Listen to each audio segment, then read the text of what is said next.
joined the Austrian foreign ministries in the early 80s of the last century, actually. And a bit over 30 years, my career has spanned various posts and actually spanned various continents. I was posted in the beginning of my career in Senegal, and as the first real diplomatic posting actually in New York. Moved on to Warsaw, Poland. Have been sort of posted in between and headquarters in Vienna. And in 97 moved as Consul General to Hong Kong, and then on to Austrian Ambassador to the Republic of Korea. And I've also been the Austrian Ambassador or permanent representative to the United Nations in Vienna. And as my last posting before coming to New York, I was actually serving as the Austrian Ambassador to Australia, New Zealand, and many other Pacific countries.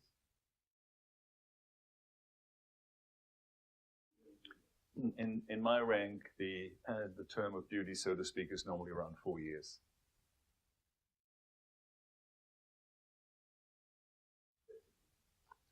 Well, there is, as I'm sure you know, a 1963 Vienna Convention of Consular Relations, which defines a whole array, but more than a dozen functions of a consulate general, apart from various functions and various tasks, including the issuance of passports, certificates, etc. I guess one of the main functions and of our core issues here is actually looking after Austrian nationals and Austrian interests, while at the same time working on improving and enhancing bilateral relations, in this case, obviously, between Austria and the United States. Let me also point out that we have a motto of the Austrian Foreign Ministry, which is "At your service worldwide." And within that particular motto and a whole array of diplomatic representations abroad, obviously when it comes to the US, the Austrian Consul General in New York is one of the main posts here. But overall, what we do have worldwide are over 450 representations, and in the US, we have 4 main offices and roughly about 28 honorary consulates. Well, first of all, New York, as all of us who live here know, it's a very special place. It also houses the headquarters of the United Nations and has that in particular in common with Vienna, which is also one of the seats of the United Nations, in this case, the United Nations office in Vienna, as well as many international organizations. But when it comes to New York, it's obviously that New York bristles with the areas of finance, arts, science, business, hence many opportunities arise. And we from the Austrian side have basically formed the structures in various offices to deal with all those, hopefully all, but in particular with the main issues and businesses present in New York.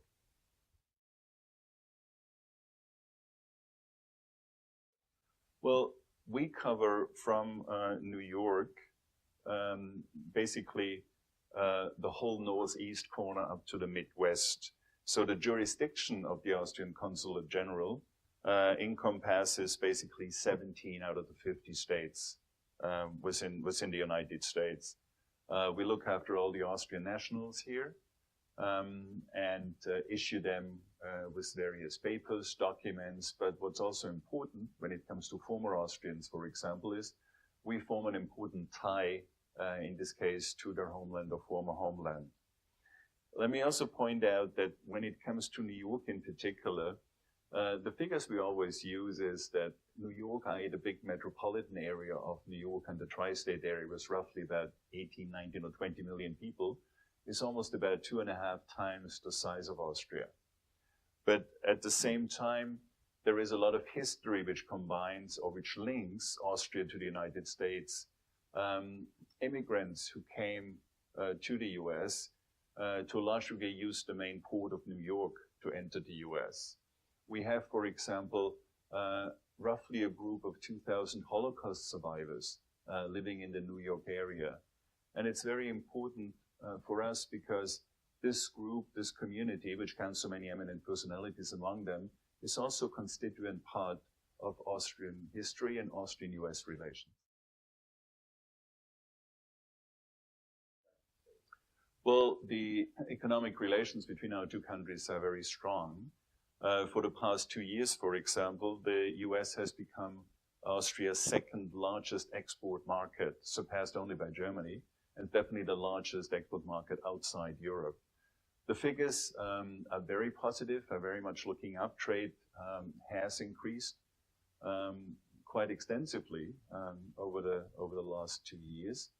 I'll give you one figure which is very interesting when it comes to US investment in Austria and Austrian investment to the US. The Austrian investment to the US is roughly about 10 billion euro. The US investment in Austria is about 12 billion euro. And that provides, when it comes to the Austrian investment, roughly about over 30,000 jobs in the US. And when it comes to US investment in Austria, about 21,000 jobs in Austria. So quite impressive figures, but is, as I said, a very, very positive development. If you look overall at the number of Austrian firms, enterprises doing business in the United States, we have roughly about 680 Austrian firms and representations found here, and roughly about 330 representations, US representations found in Austria.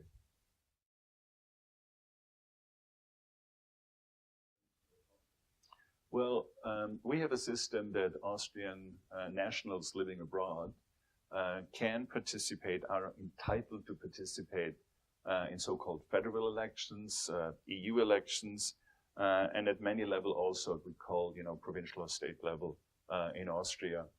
What we don't do is we don't serve as a polling station here, but we help the respective Austrian nationals when it comes to the registration, and we definitely pass on the respective voting cards to the respective institutions in Austria.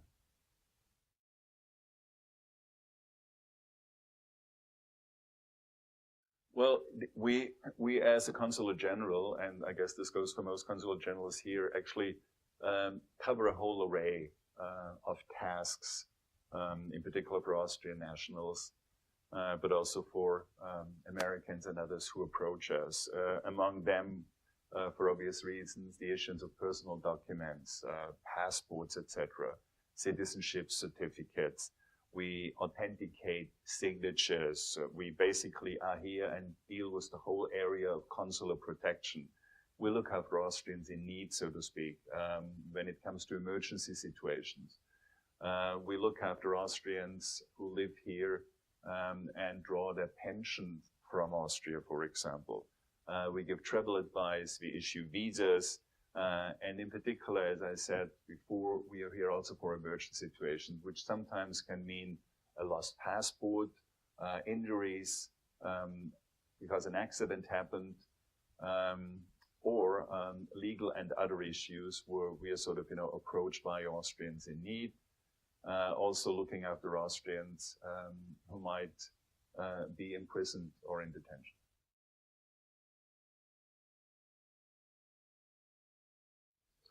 Well, what we actually do have in New York is an Austrian Cultural Forum, which has been here for a long time. Has a wonderful building actually on 52nd Street. I mean, our main office here is on 69th Street. The Cultural Forum is on 52nd Street. And they organize a whole array of events in the cultural field at the institute itself, or support Austrian artists who come over to the US.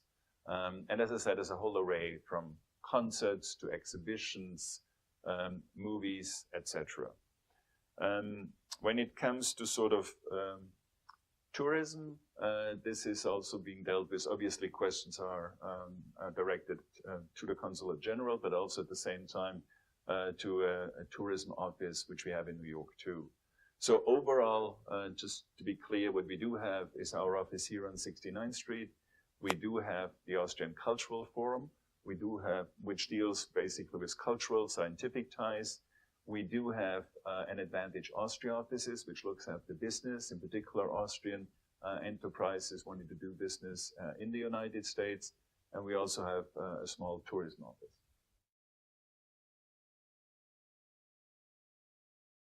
Well, first of all, when it comes to visas, then visitors to Austria who are United States citizens can enter the area both when they're business people or on tourism purposes, or plan to go there as tourists. They can basically enter Austria and the Schengen area, do not require a visa up to about, but up to 90 days within a period of 6 months, neither for the purpose of studies nor educational purposes a visa is necessary. If they want to stay longer, then they have to sort of apply for a visa. But on the positive side, if somebody decides, me and my wife would like to visit Austria, would like to visit Europe, we go to Salzburg, Innsbruck, Vienna for a month's time. We are US citizens, they will not need a visa.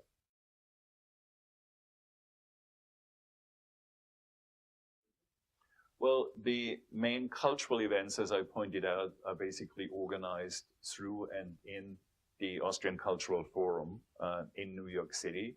They are open to the public. Due to limited space, a registration is definitely advised and needed. But they have, if you look at their webpage in particular, a whole array of events throughout the whole year. We sometimes do some events here. The latest event we had here, for example, in the so-called cultural field, was a wonderful lecture on the Stockley House in Brussels, which is a wonderful example of Josef Hoffmann and the Wiener Werkstätten. Incidentally, there was also a wonderful exhibition at the Neue Galerie, the new gallery in Manhattan, on the Wiener Werkstätten.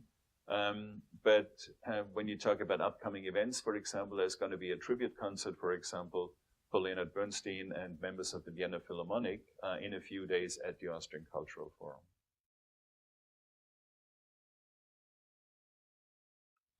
Well, despite the fact that we, when you look at the size of Austria, as Austrians normally say, we live in a mid-sized country, overall, I would say that one of the mottos we could use is small is beautiful.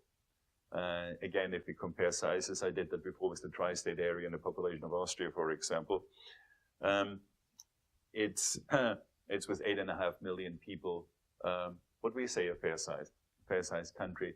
But what we argue in particular, for those of you who know Austria, want to get Austria, who get to know Austria, it's a very beautiful country. I mean, the beauty of its landscape, which is totally varied from alpine, and the alpine areas, actually, one forgets that almost covers 2/3 of Austria, to wonderful lakes, from buildings which are brimming, with history and tradition, and cities with a lot of tradition, culture, arts, etc. Austria is, and always has been a wonderful place to visit. So if I could give a message to the respective viewers of this video and of the web pages, is I'll definitely hope, if you haven't done so, you come and see Austria and experience a wonderful country by yourself, with friends, and on your own.